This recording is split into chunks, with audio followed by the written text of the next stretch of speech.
The opinions expressed are those of the hosts and guests and do not necessarily reflect those of B1039, Up North Radio, its staff, management, or sponsors.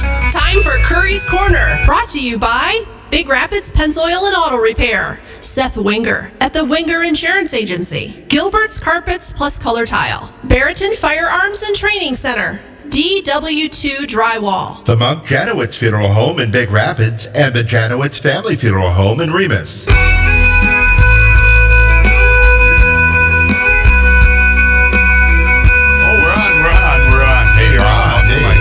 We don't waste any time around here. It's too important today. Good morning, Bob. Hey, the sun shined a little bit, so I'm putting some smiles on faces. Enjoy it, because it doesn't look like we got the next 3 days going too well, does it? Looks like it's going to be gloomy and doomy and windy. Typical Michigan weather before Memorial Weekend. Big weekend coming up, Bob. Any plans? Just be around town. Yeah. I've got the parade, or the eyelashes commemoration.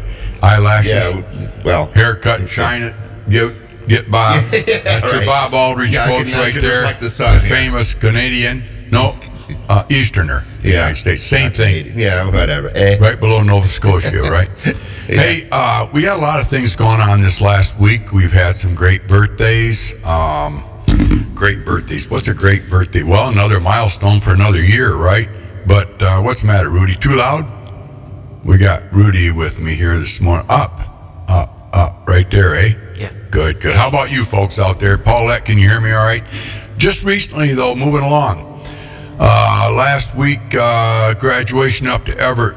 Pretty tearjerker there, gentleman there. I think it was an elder. Annette Walters put it on her Facebook. I saw it there, a video of it.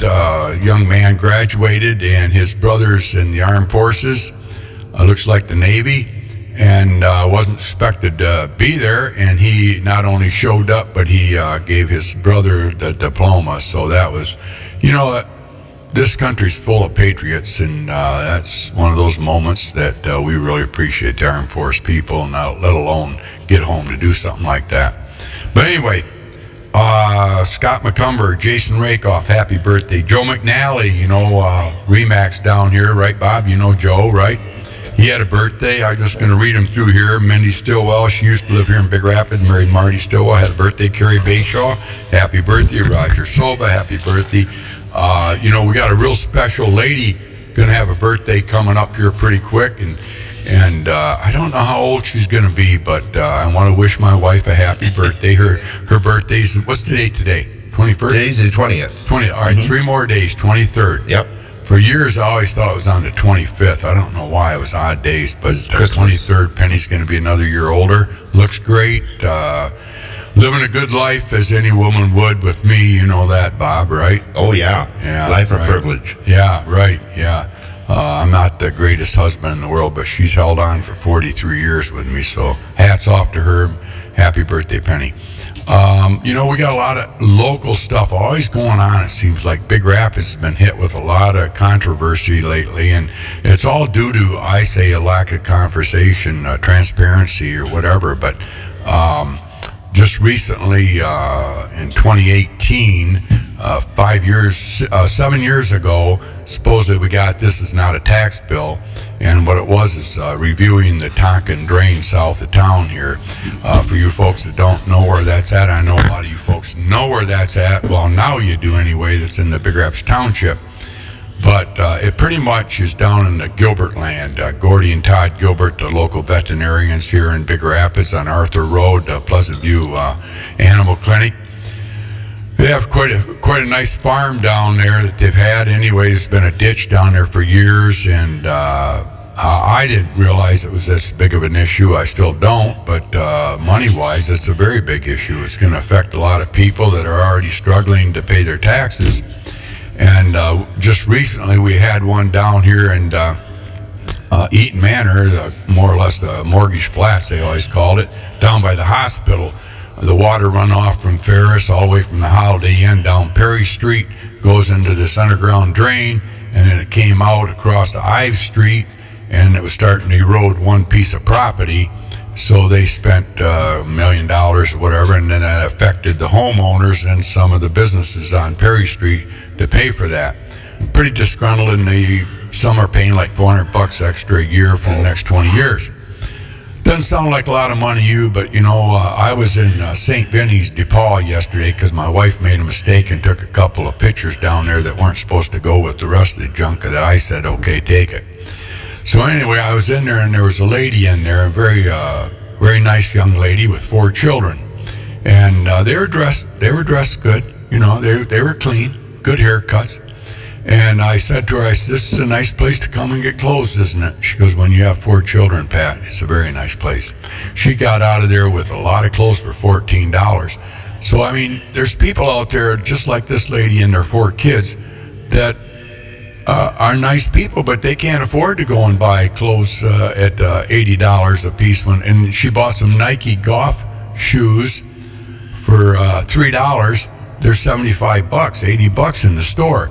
And they're like brand new. So thankfully, there's a lot of rich people out there taking clothes into St. Vinny's. And St. Vinny's, that money goes back to the Catholic charities and it goes back to the school. And they do a lot of good things with it. And those ladies, I don't think they get paid squat, really. But they don't go in there for pay. They're doing it for donation. But that's right there at St. Mary's, St. Paul's store there right on William Street and State Street. Very, very nice ladies in there. But my whole point is, going back to the Tonkin drain, these people just got a notice the other day that you're going to be charged for this Tonkin drain. Myself, I have a little piece of property on 220th, so I'm involved there. It's like $5,500. And of course I said, what if I pay for it right now? Well, that's just an estimate. So it could be more, it could be less, whatever. But that's a lot of money. I'm retired now, and I'm not crying wolf here or nothing like that. But I've been very fortunate in life. But this is pretty hard. I know some people out there in that area that are really praying to God, how am I going to do it?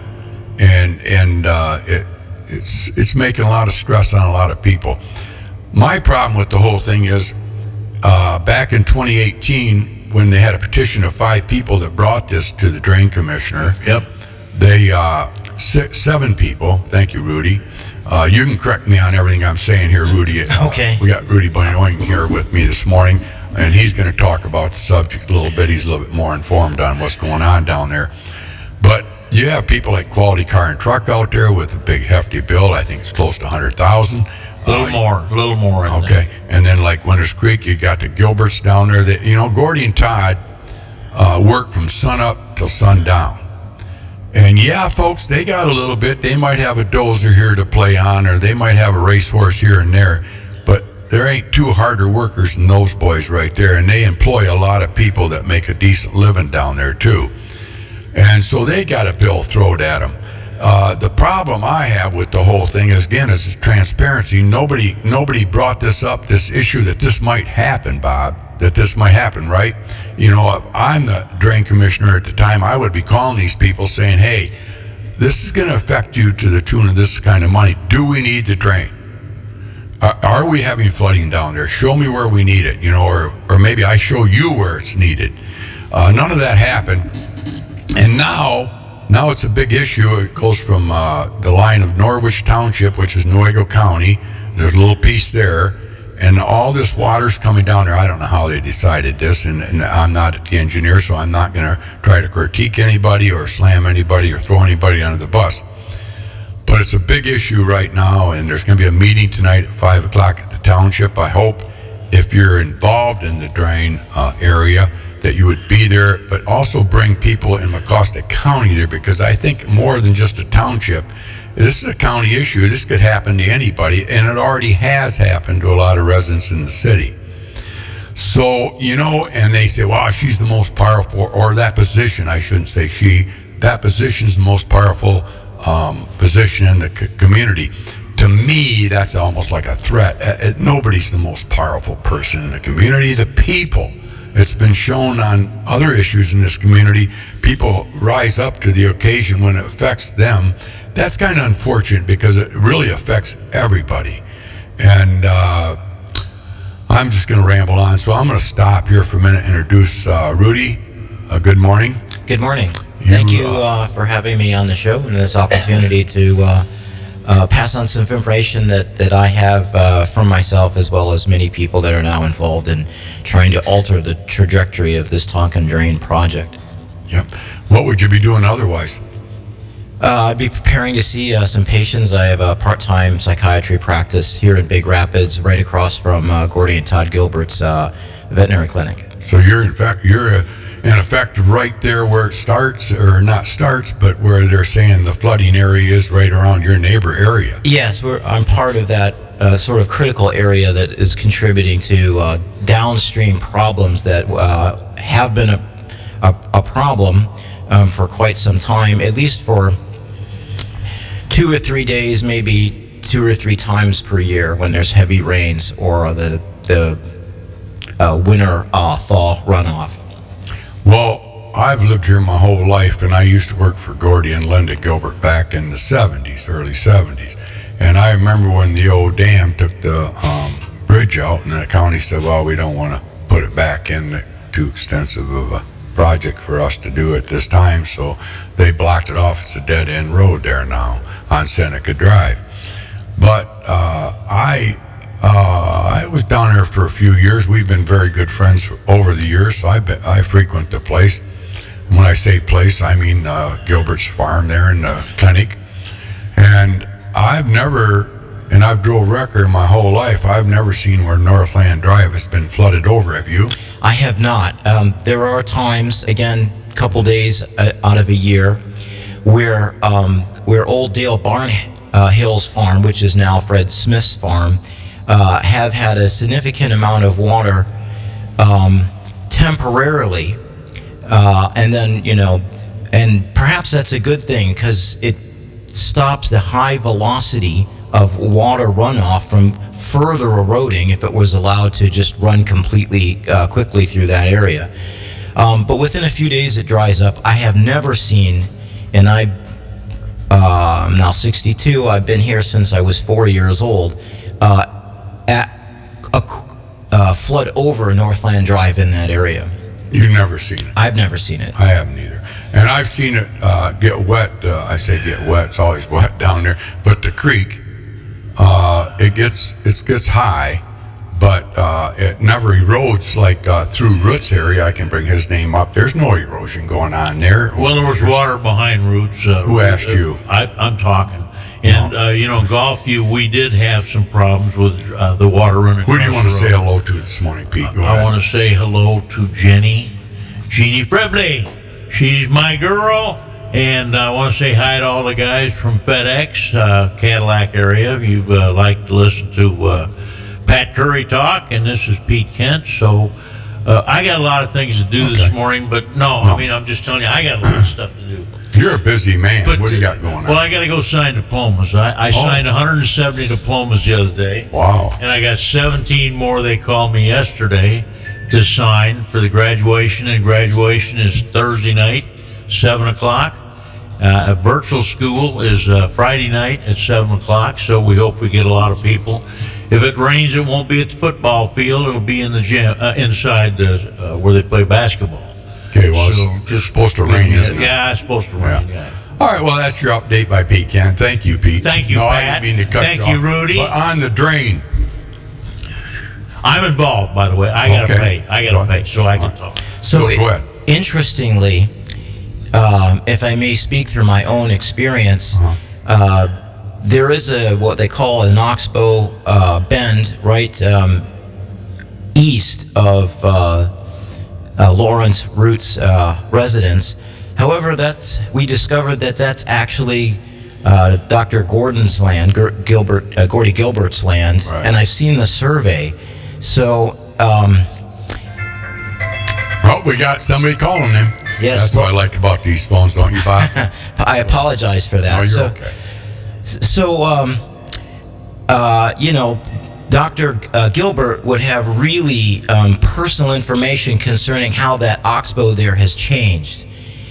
And again, I have never seen in that area where that has, flooded to a point where it's crossed Northland Drive.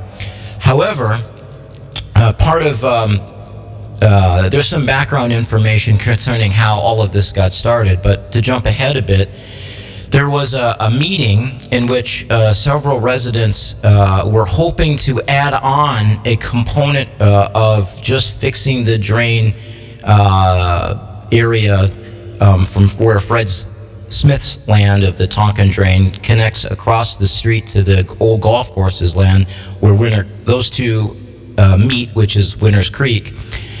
And the reason they were interested in doing that is because now in my observation in the last 30-some years, for one day there has been water that have streamed over Arthur Road. And, for a series of hours or a day, that could be problematic. And so that really was a problem. It still is a problem, although I think in the last 2 years we haven't seen that flooding unless I've missed it for a day. No, you're right. You're right. And so there are problems, when we do get a heavy rain during the spring and fall that need to be corrected. However, what initially was good intentions from the drain commissioner who originally was tasked with the project and the person who's taken over, the scope of how to solve the problem has significantly increased, as well as it's very curious that from my understanding, there really has only been one engineering firm that's been asked and hired to offer an opinion how to solve these problems.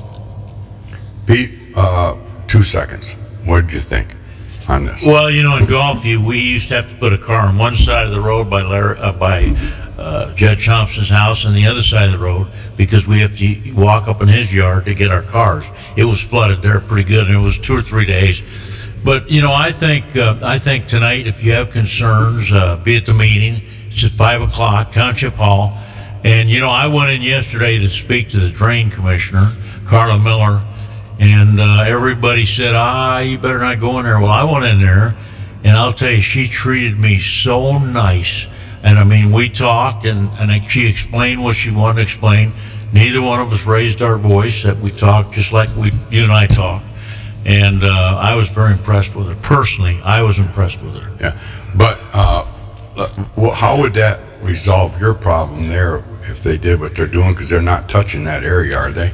No, they're not. But I will still pay my fair share because as an American citizen, I feel that it's my duty to pay. To pay, not just to have one person pay or 10, but I'd like to see the whole county involved in that, or Big Rapids Township involved in that. Well, from my observation and hearing my neighbors speak that are elderly on fixed incomes, this is a burden for several people. How many people I'm not really sure of, as well as people that have either been born here or they've moved in, they're just starting a family, they have a mortgage, they're early in their career, they haven't really, they might have student loans and they're on the low end of earning, and they'll be faced with their own billing as well as trying to save for their children's education, and they're going to be burdened too with this.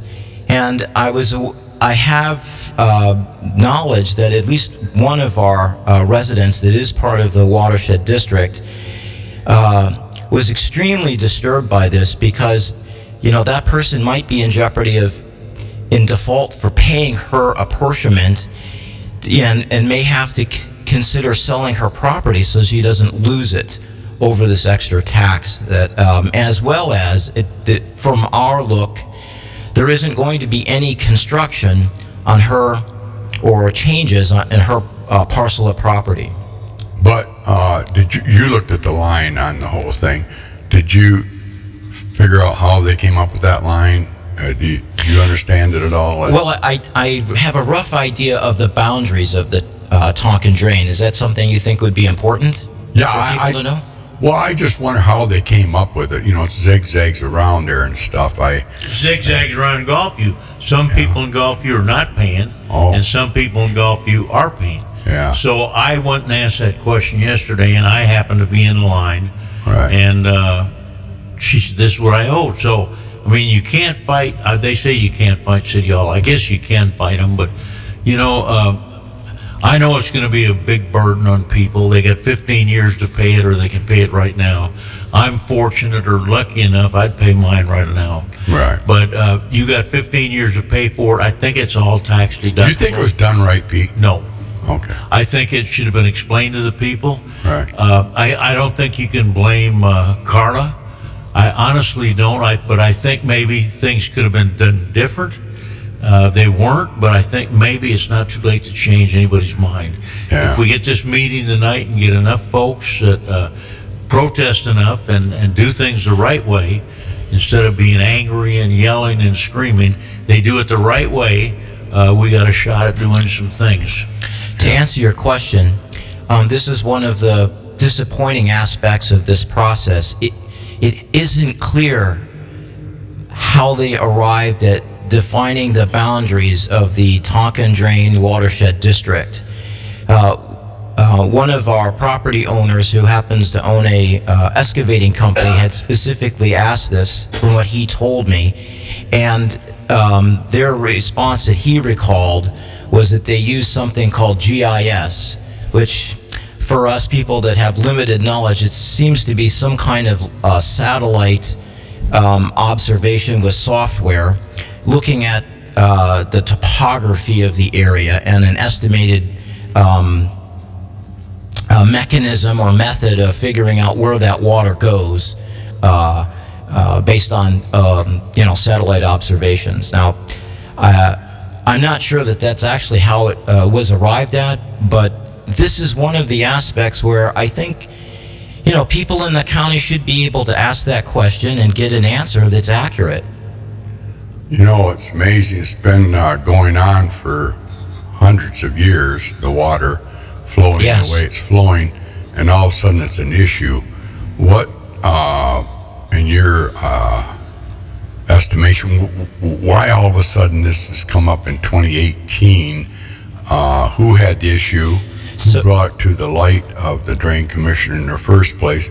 Then I understand that there's been, 7 signatures Yes. to get this ball rolling. It's amazing to me that 7 people wouldn't have talked to their neighbors and say that this is going to be an issue for all of you folks out there. I mean, this is what we're looking at. And then all of a sudden, 7 years later, we get this tax notice or this increase in taxes for the Tonkin Drain, which is a surprise to a lot of people. Now, like Pete said, he's worked hard his whole life. He's got a little reserve in there, but he's 1% probably of the whole area. But if he had more land and got a bill for $90,000 like Don out there, Quality got, perspective on the whole thing would be a complete different. I mean, that's a lot of money. I mean, you're in business today. I was in business, and I'll tell you what, you got to work a lot of hours. You got to love what you do.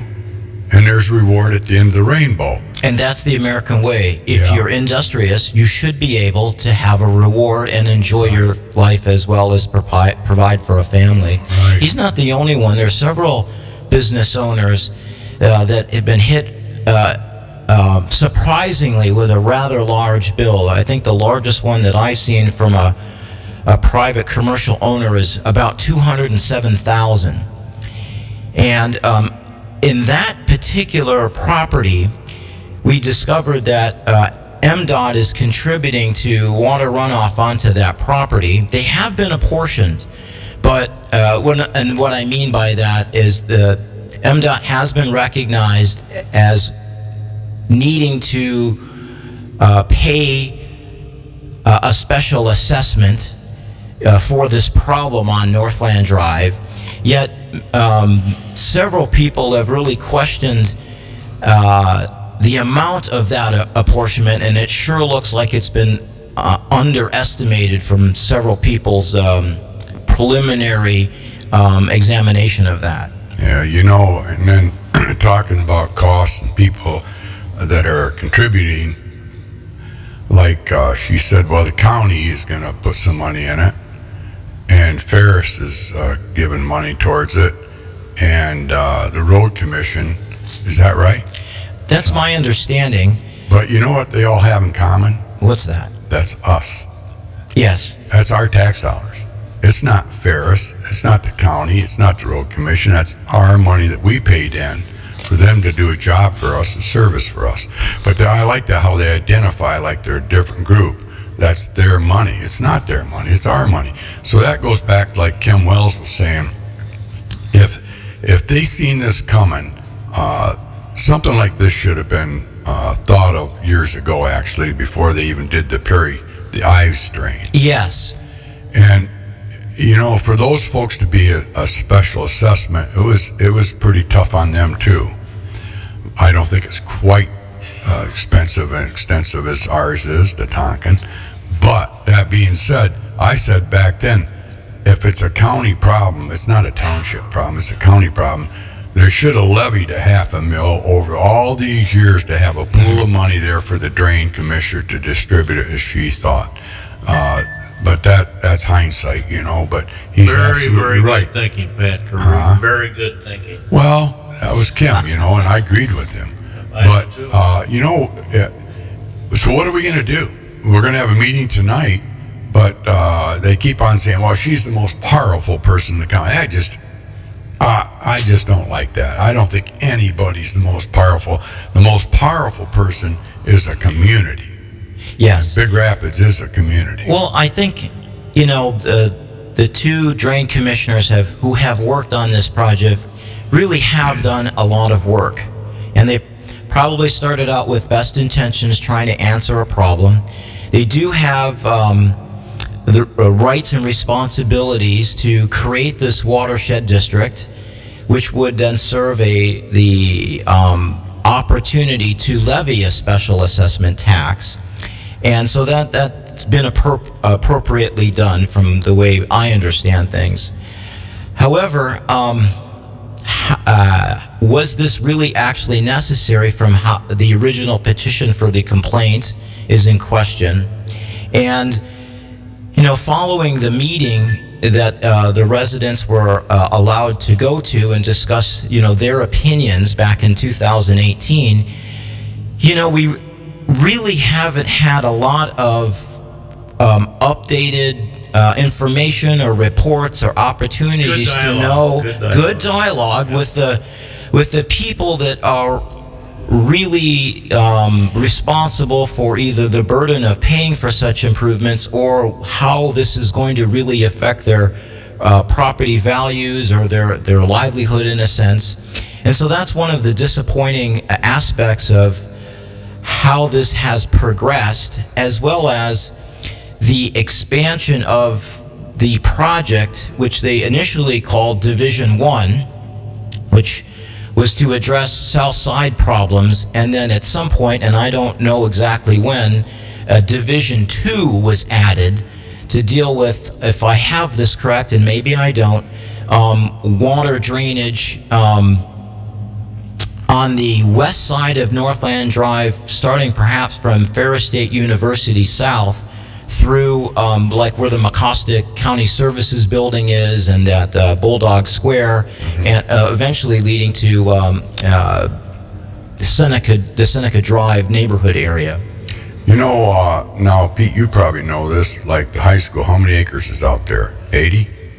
Probably, give or take. All right, now is that in the district, Rudy? It is in the district. However, from general reading of the Michigan legislature, public schools are exempt from special assessment taxation.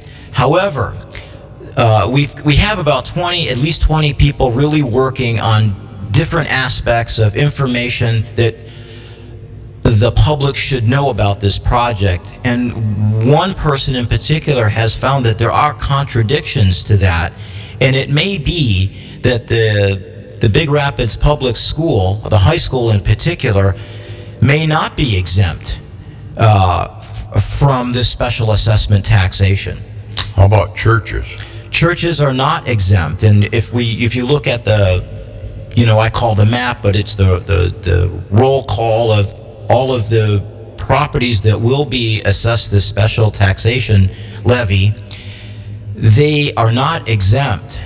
So however many acres and whatever their calculated burden Are there is. any in it? I think there's 3 from my very quick look, but that number I wouldn't say is necessarily accurate. But there's more than 0. So, like Trinity, are they in it? Perry and if you want, I can specifically look this up. Yeah, why don't you? Yeah, I'm just curious. I'll do it. Let me bring it. Yeah, Say it's WBZ. Hey, hold on. I got it in the clear.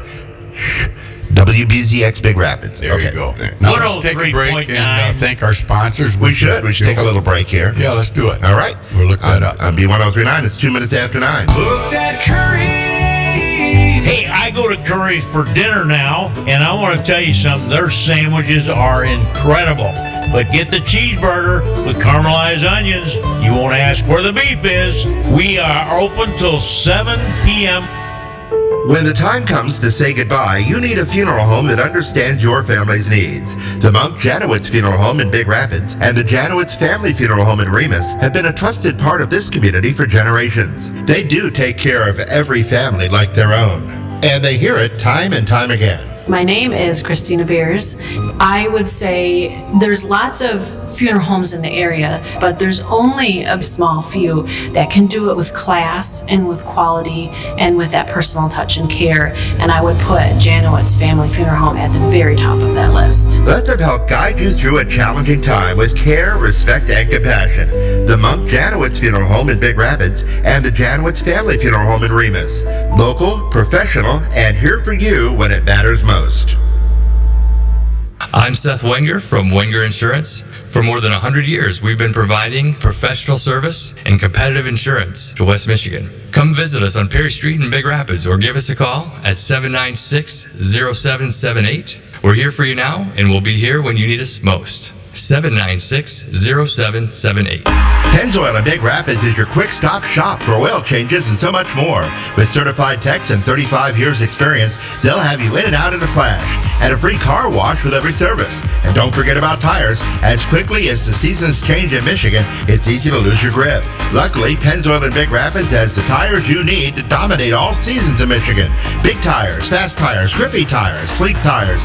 Go see Zach Wells at Big Rapids Pennzoil today. He'll get you back on the road and ready to roll. That's Big Rapids Pennzoil, located at 710 North State Street, or give them a call at 231-796-4730. Where do you go for Michigan's #1 concealed pistol license course? The same place thousands of Michigan residents have over the past 15 years, the Barrington Firearms Training Center. The BFTC conducts state-certified CPL courses right here locally inside the Barrington Conservation Club at 3444 18 Mile Road in Barrington. For just $99, all you need to bring us is your Michigan ID to these all-inclusive one-day CPL courses, which include the use of firearms, ammo, eye and ear protection, coffee and donuts in the morning, and lunch at noon. That's right, just $99 gets you everything needed to take the police department instructed course that includes the training necessary to safely load, unload, handle, and store your firearm. Students will also be trained on when it is legal to defend themselves with a firearm under Michigan's Stand Your Ground law and Castle Doctrine. Call 231-250-7257 or go online at michigancpltraining.com to register for one of their upcoming $99 all-inclusive CPL courses. Get armed, get trained at the Barrington Firearms Training Center. Dale I've known for many, many years, and I tell you what, when somebody needs some help, he's there. Just like your typical McCoskey County resident, Dale Whaley is a good American. So if you're ever looking for a drywaller for free estimate, call Dale. I'm telling you, you're going to be happy with his work. I have recommended Dale to a lot of people, and you know what the greatest compliment I've ever gotten is thanks for sending Dale. He did a great job for me. Guy's just fantastic. Just not only is a drywaller, but DW2 drywalling, but it's just a great person. It doesn't hurt to have him come into Curry's either. There's just so many good things about Dale. He's just a great American, and give him a call, DW2 Drywall at 231-679-0475. That's right, 231-679-0475. Dale Whaley is DW2 Drywall. Greatest guy on drywalling end of it. Gilbert's Carpex Plus, color time. Stop and shop with us for a while. Gilbert's Carpex Carpets Plus is a family-owned and operated business with over 40 years experience. You might know us for our installs, but did you know we have an entire warehouse full of cash and carry products? Carpet, vinyl plank, ceramic, trims and transitions, underlayment, with most of the major brands. We have what you want when you need it. Find the perfect look for less. Let your cash make a splash and a flash with Gilbert's Cash and Carry products. Gilbert's Carpets Plus, located just south of Ferris on Northland Drive in Big Rapids. Call us today, 231-796-2700. Gilbert's Carpets Plus. Color time. Stop and shop with us for a while. Gilbert's is there for you. All right, where was I? We were talking about motorcycle in Baldwin, right? They had the Blessings of the Bike this last weekend, and I guess they had a record crowd of Corvette owners over there driving around in motorcycles. That's pretty cool, isn't it, Bob? There's 3 of them over there riding motorcycles. But anyway, good morning, Rudy and Pete again, and Bob. We're here talking about the Tonkin drain. It's a big issue to a lot of people in Big Rapids. And Rudy, my question is, and I won't mention what piece of property, but how do you figure, I noticed some out there have large parking lots, paved parking lots. Now you're going to get more of a runoff from a large area of parking, right, than you are where it could be saturated into the ground, like my piece of property. I'm just going to use that for example. The other thing I said was I have wetlands out there on my property. So my water, I've washed it literally. When it gets real wet, it'll run to that wetlands area. Of course, obviously that's why it's wetlands. It absorbs the water. Mm-hmm. Now I know it goes in the ground eventually, or it overflows into the culvert there on 220th, and then it goes across the street. It lands in that area, and then from that area, if that floods it, or I shouldn't say flood, or if it overfills, it goes to the highway where it lays in the ditches there until it gets so high, then it goes across. And she explained that to me, and I kind of knew that. I said to her, I know what's going on. But I've also kind of not monitored it, but I've looked at it over the years and mowed out there, and there's a trickle of water once in a while. Now, I'm not trying to get out of it, but I'm just asking why I would be assessed less, and I'm not just using me, other people like myself being assessed high, or than one that has 10 acres of land with pavement. How did they come up with that? Do you understand that?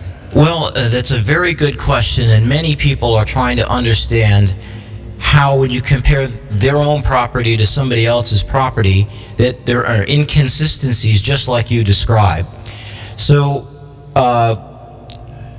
on the day of the review, right, people had the opportunity to come and have the engineering group, which is Spicer, if I'm correct, explain this process to them, and specifically about their own property, how that was, those calculations were arrived at. Yes, yeah. Yes, that lead to their apportionment assessment for this tax. And I know personally it was disappointing, and I know a few other property owners, both residential property and commercial property, that also felt similarly. They asked specifically to be taken through how this was calculated, and they were disappointed that this quality of what's actually on your property concerning impervious materials, either through roofs or gravel parking lots or concrete driveways or whatever, versus how that water is managed in a particular property. Like, for an example, if a property happens to have what we call a retention pond, and they have no real runoff, practically, in their own experience, then they shouldn't have a large burden, because they are not contributing to this water runoff problem that causes issues in the few places that are in roadways and such. And in my personal experience, I asked for the equation that they had arrived at, both for my office and my father's 2 properties, one of which is commercial. And they basically said we used a thing called GIS, if I remember this correctly, which I don't really understand it, but it seems to be like a satellite a view of a particular piece of property. And Footprint of it. It's a footprint of your property, and somehow they can see or detect the topography of your property. However, it's an estimation. As you know, if you drive around anywhere in the United States and you're using Garmin to get somewhere, that can be off by a mile, if not more, at times, right? It depends on, the atmospheric conditions and so on and so forth. And they gave me what they called how they arrived at the method. And when I asked specifically, can you go through the method with me? I was told to go to the library. Now, I like going to the library, but, personally, I didn't think that was a sufficient answer. And one of the other commercial property owners concerning their residential land where they live on had similarly asked the question. They were told a specific method, which I believe is called I'd have to look on my notes here. Let's see. Yes, the NRCS method. But this method or formulas that are used to describe this method were not offered to this property owner. So, our experience is that we don't know how they really arrived at the specifics of these calculations. There are other calculations as well about acreage, and there's depending on how close you are to either the Winters Creek or the Tonkin Drain area, do play a factor. But, whether or not somebody could understand the specifics of these formulas or calculations or approximations, many of us felt that this was not adequately described to us. How much do you think that's been added to this problem with the apartments there behind the county building in south of Gilbert's property there off of Arthur? If you go north, there's all that new complex in there. Yes. Behind Ace I know Hardware. you're not an expert on this, but don't you think that it's because of the buildings that we have done, the growth that we've had in commercial and residential, has caused the water flow just to be a little bit more and maybe created that problem? But going back though, we haven't had a flood like we did back in the 60s that took that dam out at Gilbert's property and the bridge on Seneca. And we've lived through all that. So there's a debate there. The other thing is, it seems to me it's been a trend in Michigan as of late that other towns have concurred this problem too. Like Caledonia, I understand they've got a problem going down there with their drain commissioner, with their added tax to them for some drain down there that they're redoing. I don't know. What do you think's going on statewide? Well, if I can go back, I do think that every additional building that's being built in this watershed area does contribute to this problem. And I think these apartments over there have contributed to what they label as Division 2, part of the Tonkin Drain project. I know that I've spoken to several of the residents in this area, and they're really questioning why they should be burdened by those developments versus the developments themselves paying for the reasonable solution concerning the added burden of this water runoff. Is there a retention pond? I know every business complex or whatever has to have a retention pond, supposedly, right? Do they have a big one there adequate to handle their water? Not that I'm aware of. And when I actually brought this as an idea to the engineer, saying, well, if somebody's, especially on the boundary of the Tonkin Drain District, if they added a retention pond so that they wouldn't burden the district from their land, could they then appropriately be removed from the apportionment? And my question was not really appropriately addressed from my point of view. Yeah. Before excavators and all that, if you think about it, if they had problems, they called it a lake. They would put a lake someplace and then have a dam like Town Line Lake out there, or not Town Line, but Burgess Lake. They have a dam out there. A few years ago, the former drain commissioner tried to redo something out there where I think the resident Randy Vetter showed him, no, it doesn't need to be done. This can be done it this way, a lot cheaper, and it's going on to this day. But there too, they they have a lake there. They control the water. I mean, why? It seems to me like you could almost do that at Derek Gilbert's there or something, put a lake in there. I think this is one of the disappointing factors that had the original drain commissioner sent out bids to several engineering companies, we would have a series of options of how we might arrive at solutions versus just one, and we're, at this stage, forced to, look at that. To answer your original question, one of our diligent folks who've been looking into all sorts of ways to address this tax burden that the people are going to be facing, we discovered that in Muskegon County, that a similar problem was caused for the residents there concerning a similar complaint of there's water going over a road a day or two out of the year. They got involved, the residents there, and they were able to, at least at this point, stop the progression of that project. And so this is one of the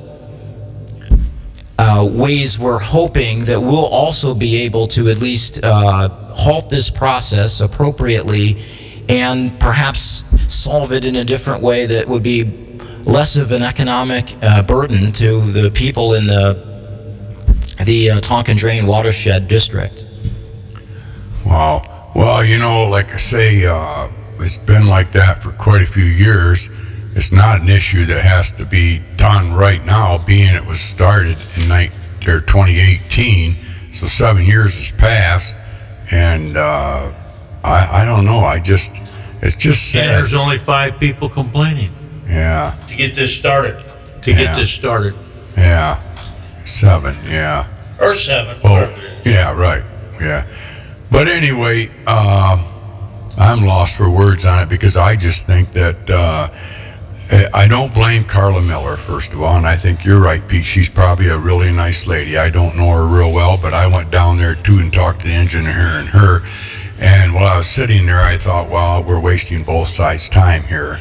So I didn't stay very long. But I think tonight's a very important meeting for the county residents. I think it's should be at 5 o'clock. Yeah, it's 5 o'clock at Big Rapids Township. It's not going to be a big old blow up arguing over anything like that. It's just going to see the fact finding. Yeah, the legalities, what we can do, and put it on hold, hopefully. I don't know what's happened to us as a country. I think that we've gotten to where we've put people in positions that some of them just think that this is the way it's going to be without telling my neighbor how we're going to see it or anything. Just we're going to do this, and I think everybody has good intentions, but then they forget that the intention is brotherhood. And I really feel bad for those people out there that are struggling right now. Like I said, the lady with the 4 kids at the shop there at St. Vinny, St. Paul there. There's just, some of us are very fortunate, but there's a lot more less fortunate. And God, we got to be more sensitive to those people right now and give them a chance to look at this whole project. I really think, I hope and pray that we can get a halt on it right now and come up with a different solution. Actually, is there a solution? Do you think there is really? Oh, absolutely. And part of the solutions have already been done. So again, this resident I know that has an excavating business, he informed me that one of the serious complaints down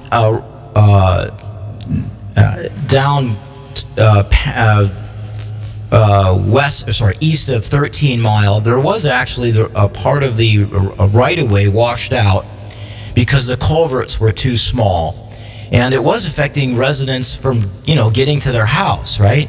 And my understanding from what this person told me was that they had increased the number of culverts there, And although that might not be the total solution in that specific area, it certainly has helped out a great deal. And, you know, I think it's this kind of thing. In this area, people aren't extraordinarily wealthy.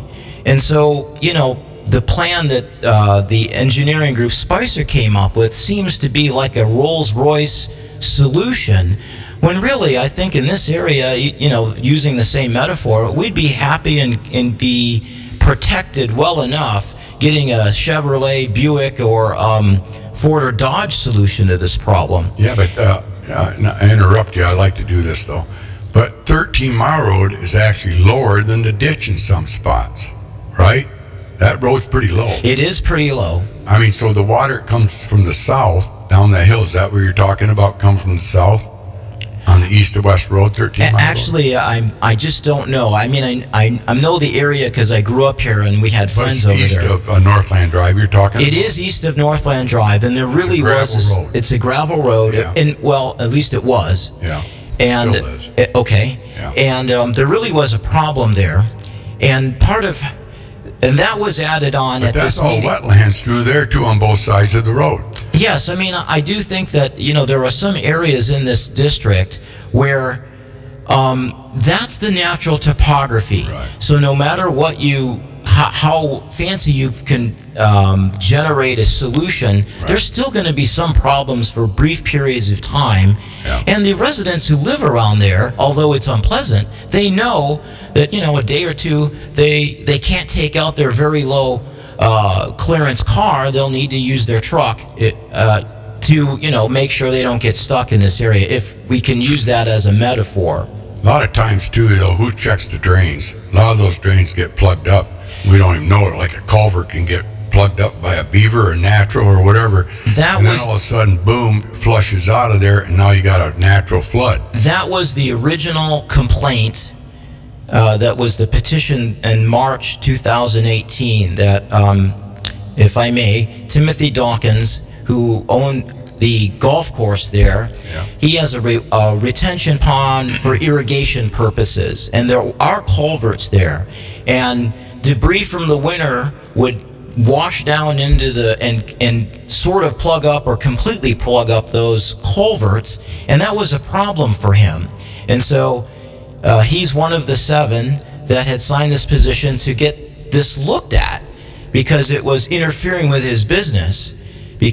And his what do you call these? The fairways would hold water for a period of time, and that would interfere with his ability to play golf. Yes, exactly. And it did affect the residents of the community, because, of course, they waited all winter and they want to go golfing. Yeah.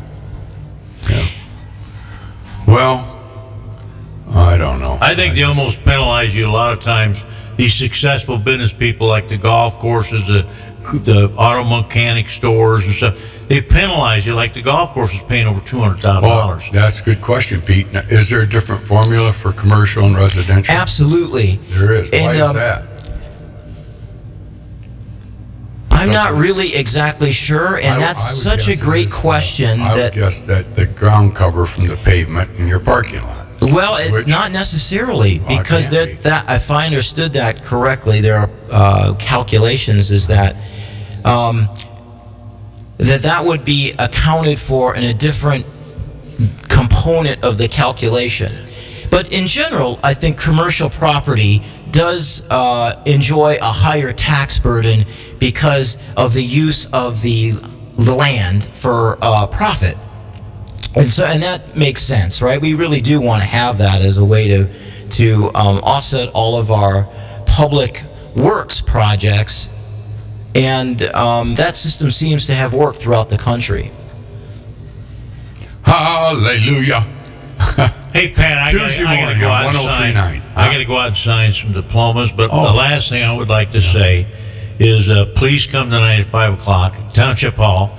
And it's not a yelling, screaming match. It's a fact-finding mission to find out what's going on. And I hope Carla Miller would be there. I've never asked her to come. I doubt it. But, someone I don't maybe... think that's a good idea. Maybe someone... Not right now. Why not would it be? I think you've got a lot of upset people right now, Right. okay? Well, this isn't an upset person Oh, thing. It's you'll just- get upset. We're gonna upset I won't you. get I'll see upset. where your buttons are right now. We'll start pushing them. You won't get me upset. I think getting the them right first now. and foremost, Your the most... veins are sticking out your neck right now. Go ahead, Jen. I just want to say, by the way, we are talking to Dr. Rudy. Please understand he's not responsible for this problem.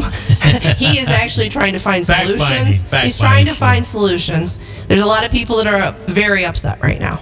If I may say that we've been graciously allowed to meet at the township, Big Rapids Township Hall, thanks to the diligent work and generosity of the supervisor and all of the township staff. And we're aware that, many people may not be able to come to the meeting at 5 p.m. And that's going to be okay because we were given permission to, not unlike going on YouTube and watching a video, restart all of the information that was discussed again after we've covered it the first time, so anyone that comes late won't miss out on hearing and having an opportunity to speak. And so, however long that takes, we're going to be there answering questions and gathering any ideas on how we might be able to at least halt or stop or at least significantly reduce this project's economic burdens for the residents in this watershed district. So are you going to have public speaking at that? Are they going to be able to speak at it? Oh, sure. That could go along. Absolutely. And one of the other things that we're going to try to instill in people is that if they have ideas or concerns or complaints, but they're anxious and don't have a lot of experience in public speaking, there'll be people going around that they can talk to, pass on their concerns privately, and then that person will speak for them. Everybody really will have an opportunity to share, their ideas, thoughts, feelings, and concerns at this meeting. I think. Wait a minute. I'm going to go, but I don't want to have you get a big head. But I happen to be going down with Pat Curry on Thursday to northern Indiana for a personal thing. But I have never heard so many phone calls from legislators, senators, calling Pat, getting his opinion, asking him what to do, plus a lot of the local business leaders in this area. And I wasn't going to mention that. Well, you should. But he was very instrumental in getting this all together. Now, I don't care what Pat says right now. I don't really care. No, I'm just trying to help. But you did. Now, am I right or wrong? Just say I'm right and I'll go. What? Right. But anyway, I'm telling you. Thank you. Thank you, Pete. That was very nice of you, but you shouldn't have said that. But anyway, Rudy, you have been a good advocate of interest on this. And tonight, who is going to be running the show then? Well, initially I will, at least for opening remarks and so on and so forth. And then really how I learned in my own training how to run a really good meeting is generally people who have the direct knowledge will have been asked to present their knowledge directly so that there won't be an alteration in the understanding of that. So anyone that has any useful knowledge will be given the opportunity to say it themselves unless they feel uncomfortable in doing so, and then there'll be several people that will help them and take over and describe that for them. What do you think is going to happen? Well, I know that we have a small group, I don't know what small means, of about 15 or 20 people before the day of review, but significantly after the day of review, have been working diligently to find as many different ways that we can to be able to really address this issue from a resident's point of view that would be less burdensome and either stop the project and get it redone in a more economical way, or to pair whatever we have now from whatever the engineers have decided to do in either a staged or a smaller scope. And so my hope is that people would come to this meeting, learn more information about what has gone on and what is going to go on, and that we can solve this problem in a more cordial way, not an adversarial way. And because I do think it's important that we have collaboration for everyone. I think most people understand that if there's a problem, it should be solved. And unfortunately, this has come across more adversarial than really necessary, and probably because of how it developed. But we're at a stage where that could change, and we just need people to be able to recognize that it's necessary to change for the betterment of the entire community now, as well as a model for in the future, for future generations. Yeah. You know, it doesn't surprise me, but if you get this many people against a project, why do they go forward then? What you know, are we saving lives by doing this, or are we ruining lives by doing this? Well, I mean, what are we as Americans supposed to be doing? I do think the drain commissioners have a point where my office is. I'm not saying she doesn't. No, if I may. Yeah. That there is a real possibility that in the spring, Arthur Road could flood. It's cold enough for the water to freeze, a car go off the road and injure somebody. Nobody's saying that that's not possible, however infrequent it may occur. I think to answer your question, I think when people start working on a project, they get really involved with it. It's almost like having a child, right? And you know, as a parent, that you know, you really want the best for your child, and you can lose sight of what's good enough in developing one's child, and then being able to recognize that and back away is a difficult process. And so several people have they wonder if this is not kind of what happened in this project, both with Division 1 and Division 2. When did you find out this project was going to go forward? Well, I found out shortly after the original petition was filed. And I did attend the original Board of Review meeting, which was held at the Mecosta County Services Building. When was that? 18? It was in I think, May 2018. I have the date. I'm not sure it's really worth me looking up. That's all right. No, you don't have to, really. But my question is, how come you think more people didn't? How did you know and nobody else did? How was that? I think that, well, you know, there was a notice of public meeting, and I believe that there was and the specific petition was somehow addressed. I don't remember how that was, and that's what is necessary to do. But you know, it would have been quite easy to miss that meeting, because if you didn't have access to whatever resources for that meeting, you wouldn't know that it was occurring, and that meeting was rather important. Yeah. As well as it would have been very, very nice had they continued to have such meetings. Well, did anybody say this is what's going to cost at that meeting? No. What I recall is that, and you know, this is my memory. Memories change over time, but that was asked by more than one person, and somebody had spoken for the drain commissioner at the time, saying, you know, she's responsible. She's a responsible person, and she's going to be very diligent in protecting the taxpayers from getting overcharged for the work. And so that sounded wonderful, and I think it alleviated a lot of people's anxiety. However, you know, we really didn't know what this project was going to cost until the day of the review. When was that? Actually, I might not. I think it was a week ago. It might have been Tuesday of last week, but That's it. Yeah, not very long ago. See, the thing gets me is back. We have a great township down there. We all know that. We've had great leadership. Back in the day, we had great leadership. But they're all good people. But they were never informed of any of this. There was one meeting, and you can look up the township meetings, where the old supervisor said that Jackie from the Drain Commission was looking at resolving the problem at the Tonkin drain. That was the only thing that was ever said in the meeting at the township level.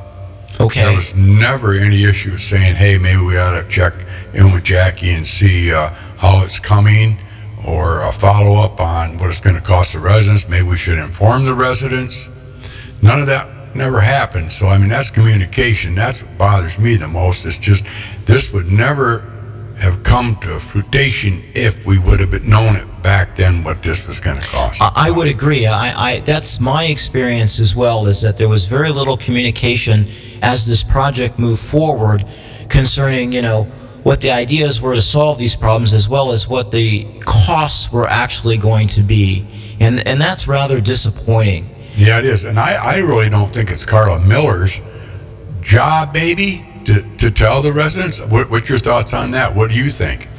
I don't know. I do know that position as a drain commissioner is one that has a large amount of responsibility and rights. In my way of thinking, I do think that person could have spent more time in getting the word out about what's happening at any particular time with the project, the benefits and drawbacks of any particular aspects as the staging went on, as well as what the projected costs might be. Right. And I think that myself, if I'm the drain commissioner, I would have been calling Bruce Borkovich, which is supervisor of the township, or Bill Stanek prior to him, telling them boys what's going on. I don't think there was any communication there. Have you found that there was? Is there somebody calling, Bob? Yeah. You know what, folks? If anybody does have a question for Rudy, give us a call here at the number. Bob, what's the radio station? 231-592-1039. Oh, yeah. Say it one more time. 231-592-1039. Yeah, there you go. Yeah, that's my understanding, is that I agree with you. I don't believe that throughout this process that there was a communication between the the drain commissioners and the supervisors for the Big Rapids Township. Maybe I'm wrong, but certainly you can't easily find any correspondence between those two public officials. And they're our voice. Yes. If you want to know something in the township, you usually call Bruce or Dina or whoever is on the board, and they'll know something. But they were all blindsided too, and that's kind of sad. Yes, it's very disappointing, because those are the folks that we've elected to be able to speak for us, for folks who can't speak for themselves. Right, yeah, and they weren't even notified of what's going on. But I hope tonight the meeting goes well. I think it's going to be a lot of information getting out, and what the legal aspect of the thing that we can do. I think it's just wonderful. I hate to see people have to waste their time, and it's not really wasting their time, but I appreciate your time, because I know there's other things you'd be doing. And I look at people like Gordy Gilbert down there at Pleasant View Animal Clinic, 80-some years old, worked hard his whole life, should be living a time of jolly, I'm enjoying life, and now this comes a big bill to them down there. It's like, wow, did we really need to do this to these people out there? Like Don Wolichowski at Quality, I'll tell you what, it's tough being in business right now, let alone a big tax burden like this, and what is it going to do for them, Exactly. As well as, people have a way of sharing information, and if you wanted to come and live in Big Rapids, or you wanted your children to come in Ferris, and a lot of times people go to college and then they never leave. Right. And is this the type of community you prefer to live in, where things can happen and you just get a surprise, and it's an unpleasant surprise? Yeah. What's your thoughts, Bob? Where'd Jen go? She got any thoughts on this matter? I'll let Jen have the thoughts. I don't have any thoughts. She ought to be in here. She's It's good that she's got involved. You know, she has no stake in the game. She's not going to lose a dime. She's not in the area that's affected. But you know what? My hat's off to you, Jen, for getting involved. We really appreciate that. And I know you were instrumental in getting Rudy to come out this morning, and this has been very informational. Yeah, and information for people to listen to. I want people to have a voice. I really do. I mean, you're asking them to pay for something that's for infrastructure for this county and benefit a lot of people, but at the same time, we have to look at the possibility of it. Is it too big of a project to take on? Is it cost prohibited? If someone hasn't looked at the cost benefit analysis of something like this, you're basically just asking them to throw money at something they have no idea what it's about. And I think the most important thing that Rudy and I talked about, and this was off air, and that was, have we looked at all the possibilities? Do we know what the other possibilities are? Can all these people just dig little ditches and we be fine? I don't know if we know that. We don't know that. I will tell you this. When I've been involved with other projects that have come to this area or tried to come to this area, I realized that you can't just rely on one person to tell you this is it. That's not even something we want to go down as far as who we want to discuss what's going to be for us. I think what we need to do is we need to investigate. We need lots of people to do a lot of research. We need lots of people to make lots of phone calls. We need lots of people to go, what are the other options? Because none of us in this room or listening right now know everything. But together we might be able to come up with a better solution. Well, yeah. Mr. Curry, I just received a very important text message from the Big Rapids Township Supervisor. And he says, if I'm reading this correctly, we are 100% correct. They had no knowledge of this project coming at all until the March Township Board meeting when the Drain Commissioner and the engineering company showed up to let us know what's happening. So all that period of time, at least from when he took over that position, there wasn't any communication. Yeah, I know there wasn't any in the prior administration either. That's what bothers me. I don't know. I just dumbfounded about it, and it is sad. There's a lot of people that's going to be struggling to make that ends meet to pay that tax burden if it goes through. So, odds of stopping the project are, or don't you want to say?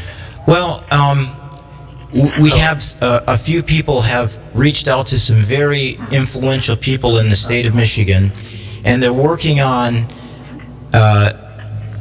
getting very knowledgeable people, a small group, 2 or 3, who will be able to help us deal with this problem, and we're hoping that it'll be in a manner that that this project won't be overly burdened for those folks who are going to be severely affected economically by their tax apportionment.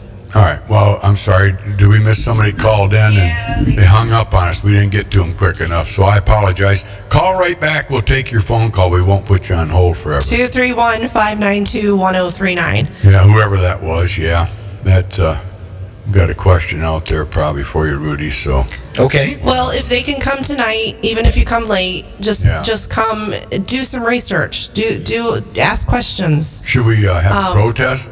Not yet. Perry No, Street? not yet. Hire No, some not bus yet. people? That Get is, a bus full of people to come in and protest. We've done it. We can Out do of it the border again. or something? But no. Just for the day, Bob? We need to take an initiative and just find out information. And Rudy, you had investigated how to kind of pause it, and one of the options is possibly filing with a court. Yes, this is true. And I guess I really hope that this process wouldn't be adversarial. So I think that, Jennifer's right that we shouldn't really walk down that path initially.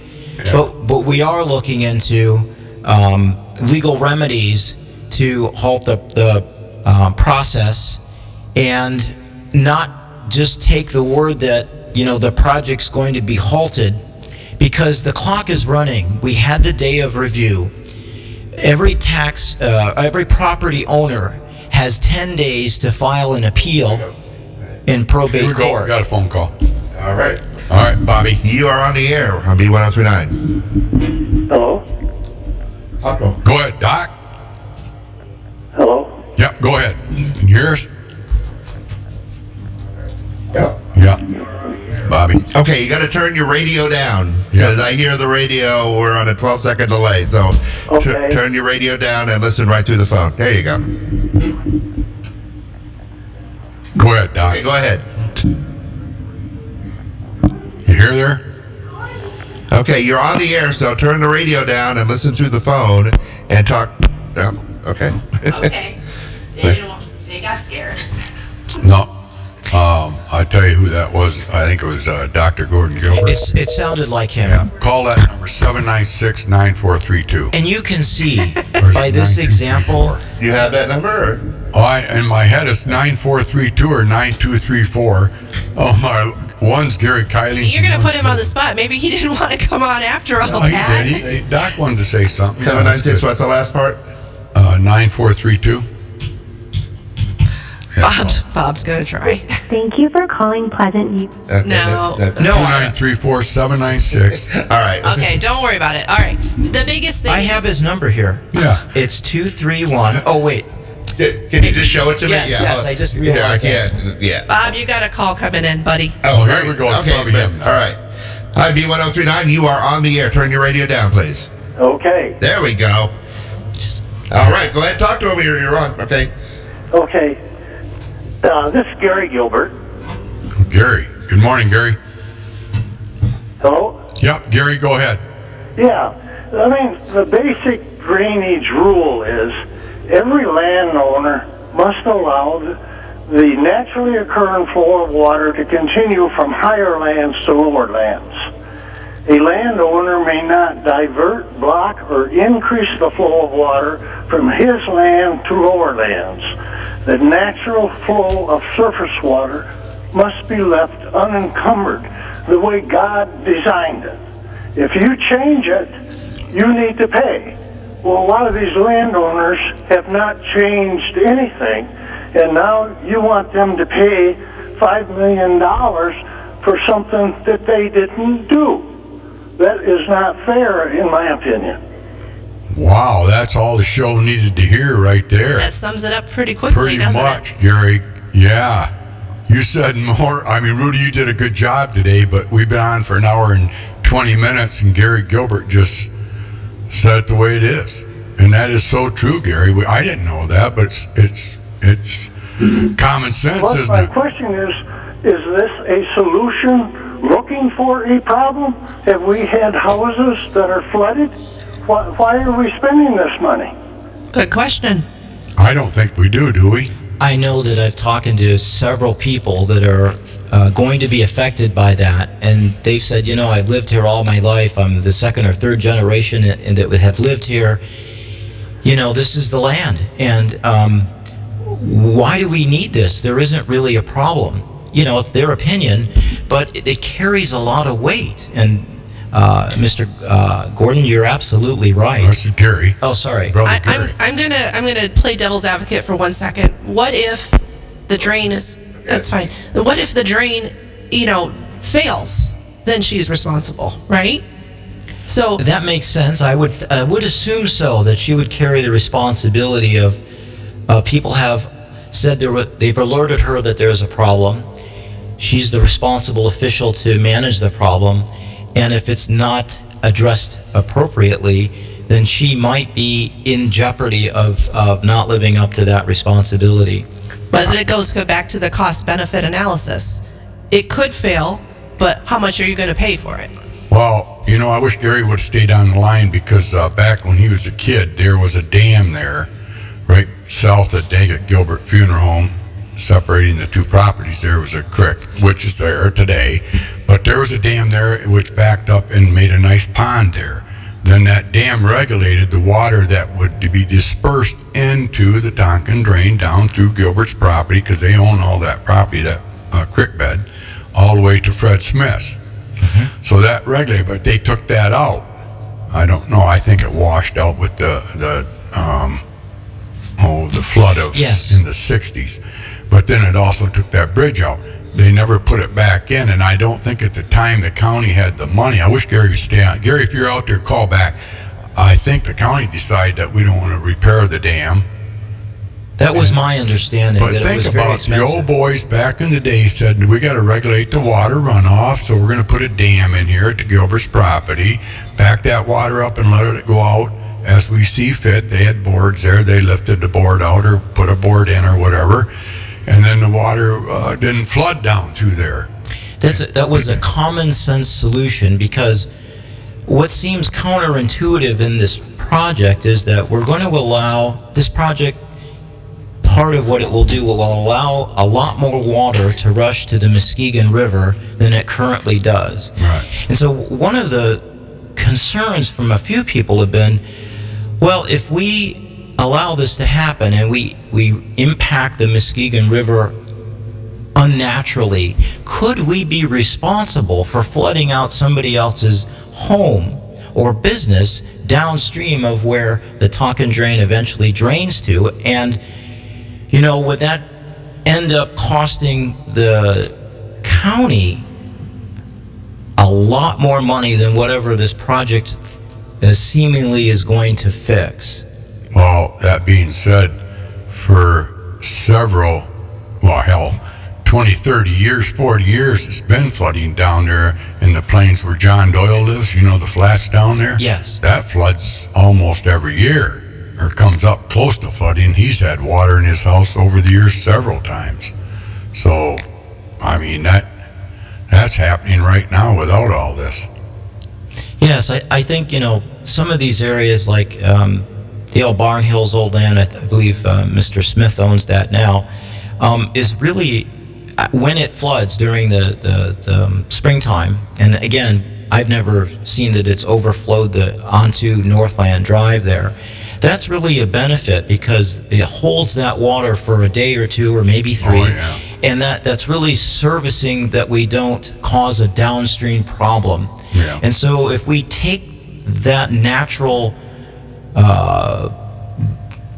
water velocity barrier away, we might end up causing a different problem based on our solution that won't be wanted in the future. Yeah. I hope Gary Gilbert comes again tonight, because I tell you what, he summed it all up pretty much right there in a minute. Mm-hmm. Yeah. Well, 8 minutes. What do you think? About close her up now? Time to wrap her up. We're introducing what I think people need to know about, and we need to find a song.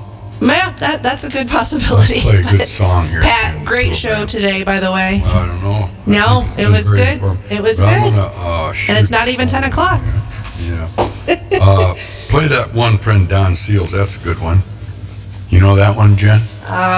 We'll look for We it. need that one friend tonight, that's for sure. Yeah. Or, Lord, I hope this day is Don Williams. I hope this day is good, Lord. You know that one? Don Williams? Bob will find it. I'm kind of, my head's in another space, and I sound sick. I'm not sick. I have allergies, so. All right, we're going to wrap it up, though. Thank you, Pat. I am. God bless America. God bless you people out there, the good people of America. Stand strong. We're going to win. Thank you.